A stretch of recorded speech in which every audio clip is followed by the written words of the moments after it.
Gente, tudo bem? Aqui quem fala é o professor Gabriel Lopes, professor do Colégio Francisco de Assis, professor também do Pré-Vestibular Social do CEDERJ. E agora estou trazendo para vocês mais uma aula, mais uma videoaula, né, por conta dessa questão do coronavírus.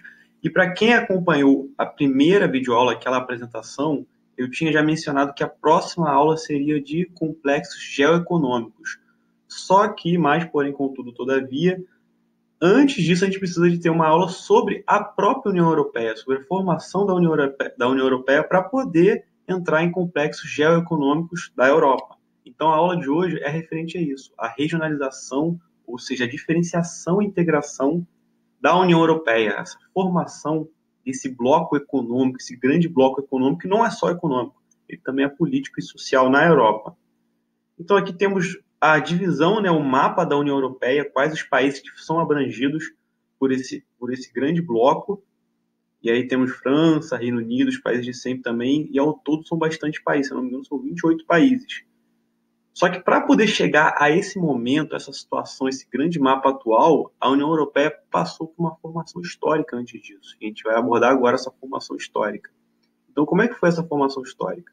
Isso, antes de tudo, tenho que lembrar que é um projeto de integração anterior ao século XX, então já é uma ideia muito anterior desses países de poderem se integrar, justamente já na época da colonização, eles já pensavam isso também, e aí começou a se iniciar de fato após a Segunda Guerra Mundial, em 1948, com o primeiro bloco, o Benelux, que era composto por três países, Bélgica, Países Baixos e Luxemburgo.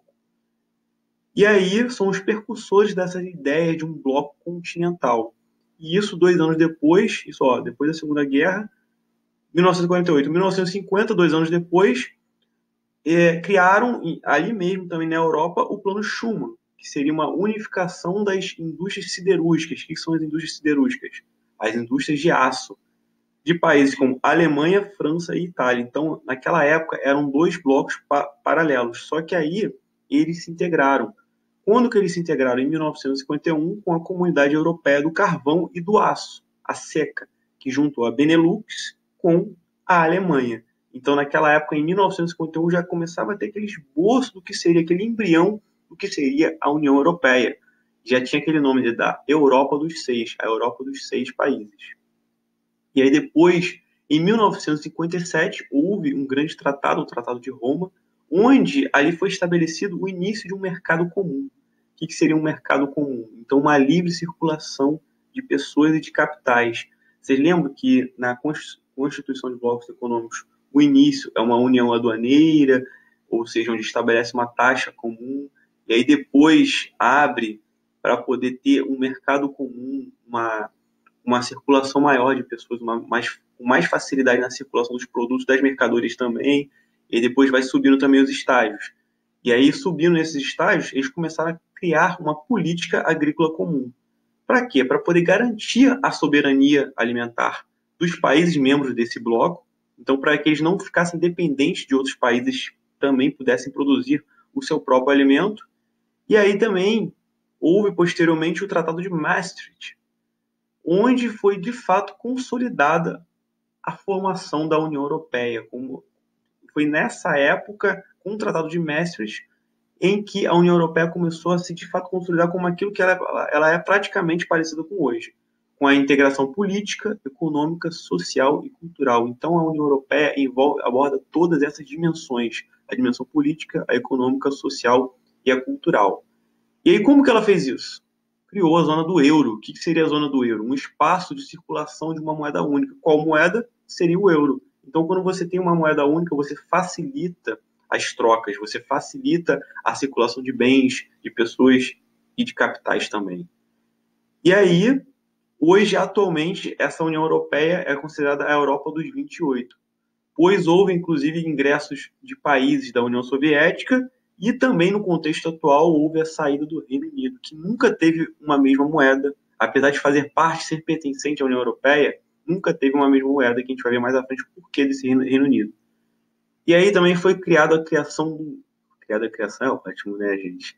Então foi criado o espaço Schengen, eu não sei falar esse termo aí, mas Schengen, enfim, que é um espaço para poder promover essa livre circulação de pessoas, essa adesão opcional.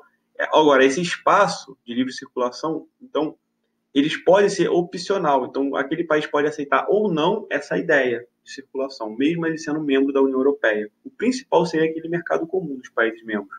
Só que aí o país pode aceitar ou não também uma circulação, uma limitação ou não das pessoas ali.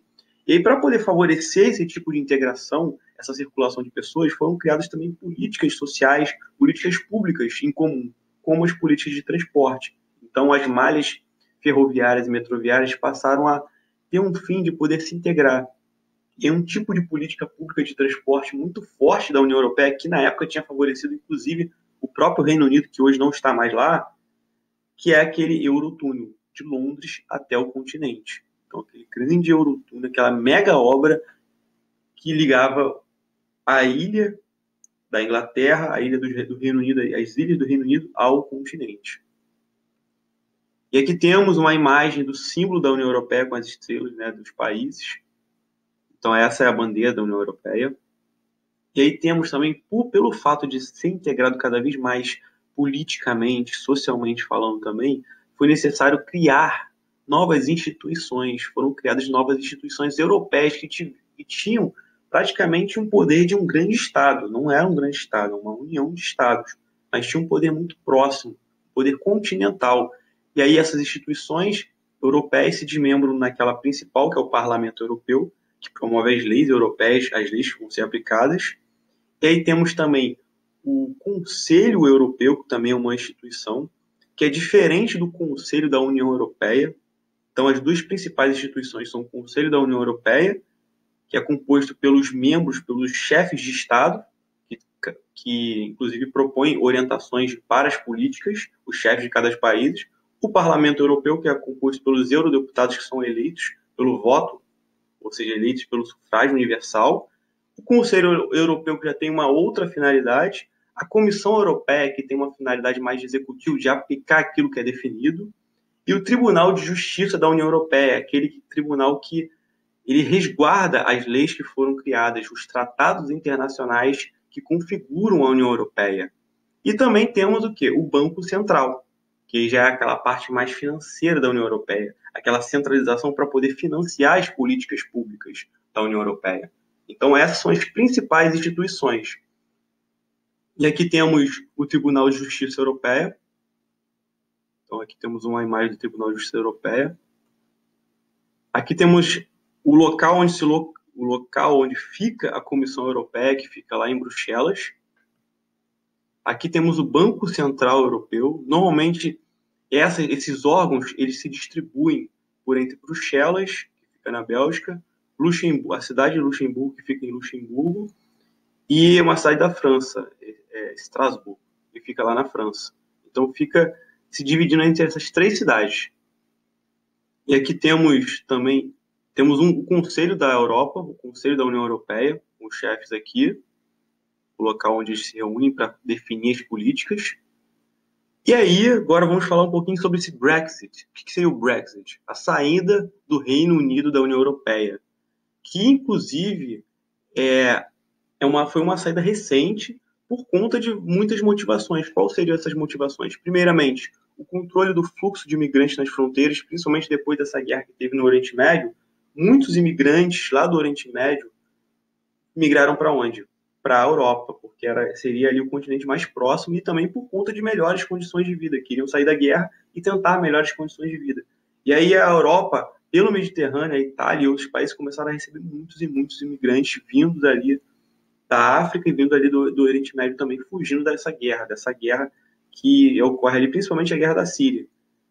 E aí muitas pessoas começaram a aplicar aquela prática que é até um pouco complicada da xenofobia, aquele medo de imigrantes, aquele medo que os imigrantes roubassem os empregos dessas pessoas, aquele medo também que os imigrantes fizessem coisas, cometessem crimes ali nos seus países, aquele medo que, inclusive, utilizam o imigrante para poder ter como um fim, um inimigo em comum para problemas que já existiam nesses países também. Então ainda tem...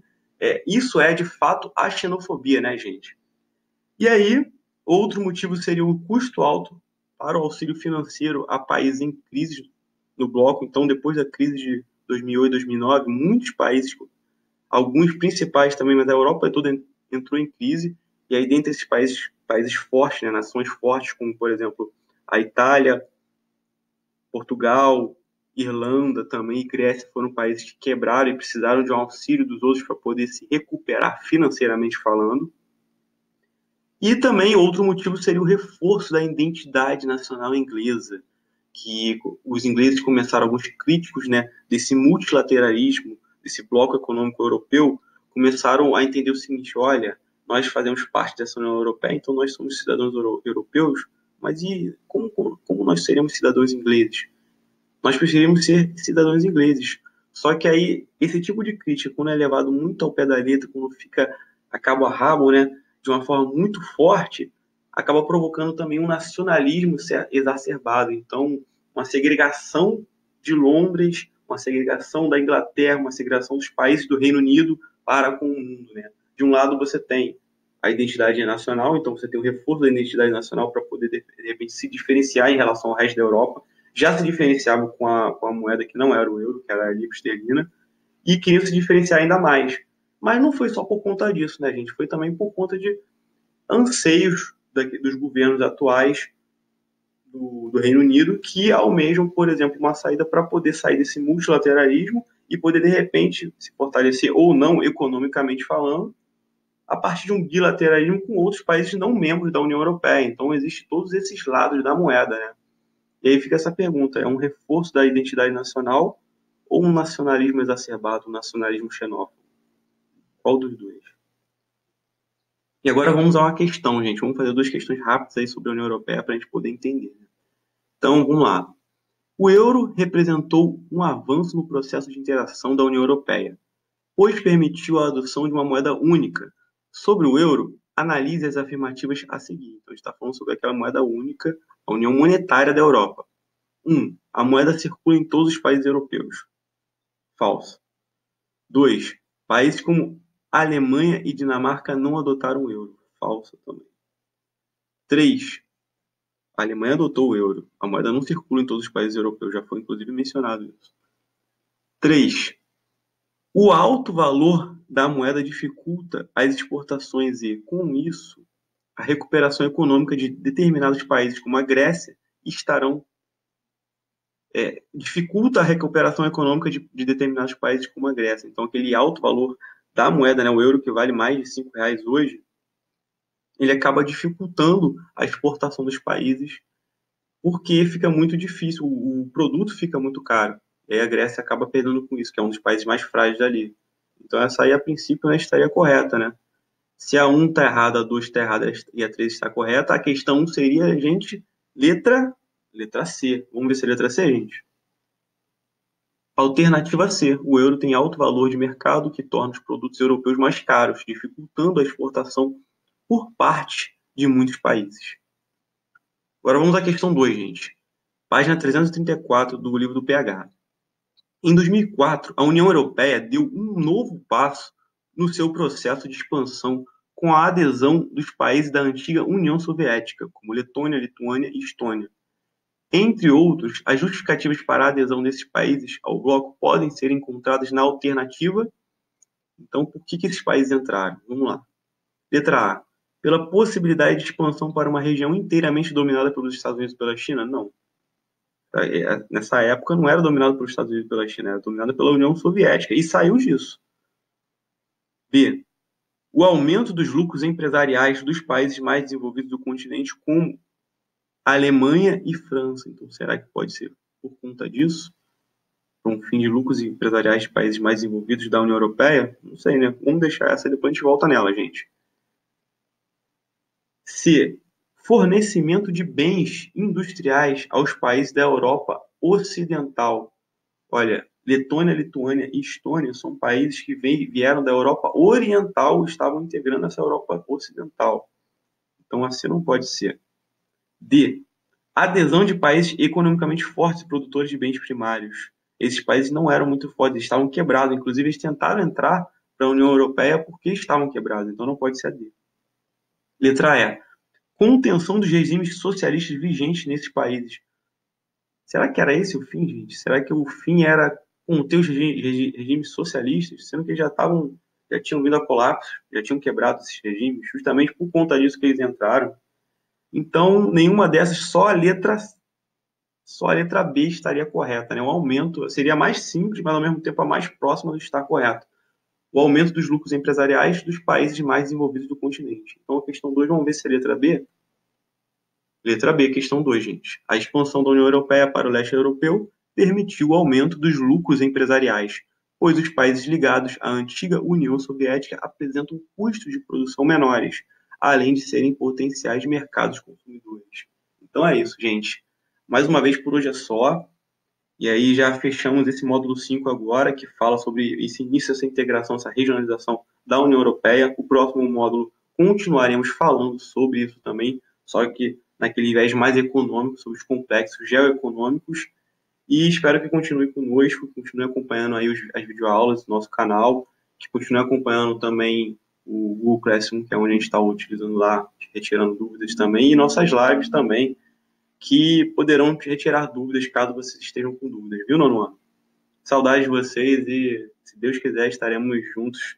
Daqui a algum tempo a gente vai conseguir vencer essa parte aí essa luta contra o coronavírus. Valeu, tchau, tchau, gente. Beijão, até a próxima.